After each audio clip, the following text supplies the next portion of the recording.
Hello दोस्तों, बहुत से लोग आजकल पूछते हैं कि पॉलिटेक्निक होता क्या है सर जी। ये किन लोगों को करना चाहिए और कौन कौन से इसके फील्ड होते हैं जो इससे आगे आपको फायदा मिल सकता है। पॉलिटेक्निक होता क्या है? एक्चुअली में ये जो पॉलिटेक्निक का जो एग्जाम होता है ये डिप्लोमा इन इंजीनियरिंग देता है। यानी आप एक डिप्लोमा इन इंजीनियरिंग प्राप्त करेंगे और ये 10th के बाद और 12th के बाद होता है। बहुत से लोग ये सोचते हैं कि मैं पॉलिटेक्निक कर लूं और साथ साथ मेरी 11th 12th भी होती जाए। तो ये बात आप याद रखिएगा, एक ही ब्रांच कर सकते हैं, यानी कि एक समय में आप एक ही डिग्री ले सकते हैं। यहाँ पर पॉलिटेक्निक कर लीजिए या आप 12th कर लीजिए। तो सीधी सी बात है, अगर आपका तुम्हारा मन है भैया इंजीनियरिंग करनी है मुझको, हाँ मुझे इंजीनियरिंग ही करनी है, तो आप ये पॉलिटेक्निक का एग्जाम दीजिए। क्योंकि पॉलिटेक्निक के एग्जाम के बाद डिप्लोमा इन इंजीनियरिंग मिल जाती है। ये 3 साल का कोर्स होता है। कितने साल का होता है भैया? 3 इयर्स का। इस 3 इयर्स के कोर्स के बाद आप क्या करेंगे भाई?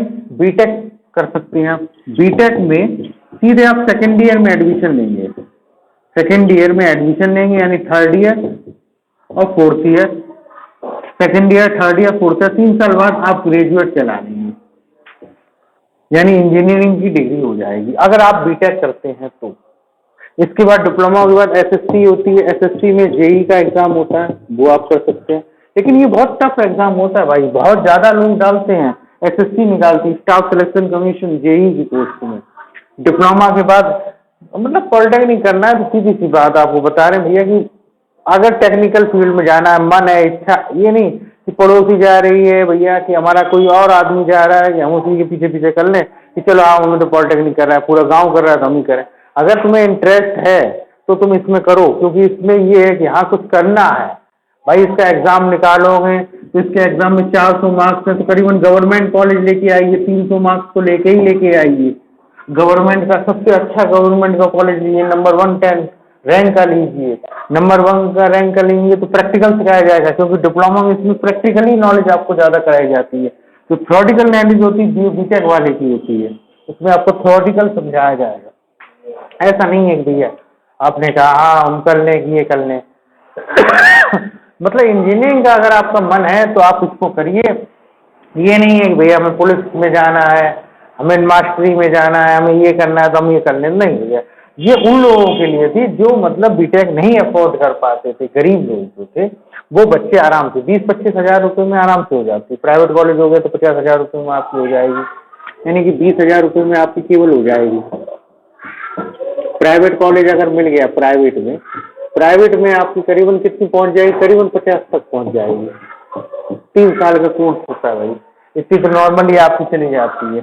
लेकिन अगर आपका मन करता है कि हाँ मैं क्या करूं कि क्या नहीं, भाई बहुत से लोग पूछते हैं कि सर जी मैं पॉलिटेक्निक के साथ साथ में 12th भी कर लूँ, तो भैया 12th नहीं हो पाएगी आपकी, 12th में नहीं हो पाओगे। अगर XYZ आप डिप्लोमा में कोई नौकरी नहीं प्राप्त कर पाते हो तो भैया आपको 12th दोबारा करनी पड़ेगी और बीएससी या बीए आप जो करना चाहो वो करोगे। एकदम सीधी सी बात है, 10th क्लास के ही लेवल के कहलाओगे। ये उन लोगों के लिए ज़्यादा अच्छी है जो टेक्निकल फील्ड में जाना चाहते हैं, जिनका अंदर से कि हाँ मुझे इंजीनियर बनना है भैया, मुझे इंजीनियरिंग फील्ड में जाना ही जाना है। तो उन लोगों के लिए पॉलिटेक्निक का एग्ज़ाम अच्छा है।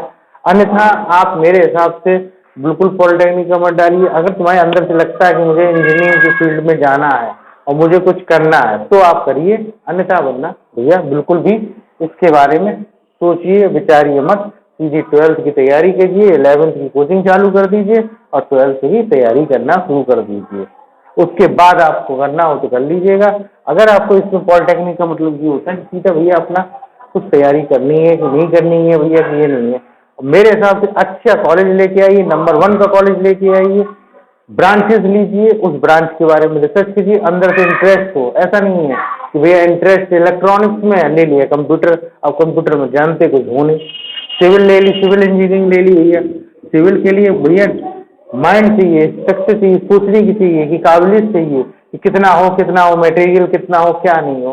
तो ये चीज़ होती है। सिविल है, मैकेनिकल है, आपकी ऑटोमोबाइल है, आईटी है, तो ये चीज़ें जो ब्रांचेज होती हैं भाई, इनके फील्ड में अगर नहीं सोचोगे तो ये चीज़ है। तो पॉलिटेक्निक ये होती है। एक बात और सीधी सी बात याद रख लीजिए,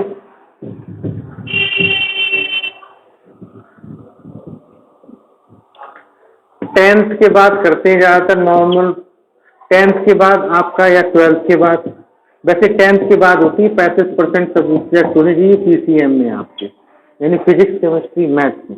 इसके बाद आप करोगे डिप्लोमा कर लोगे भैया।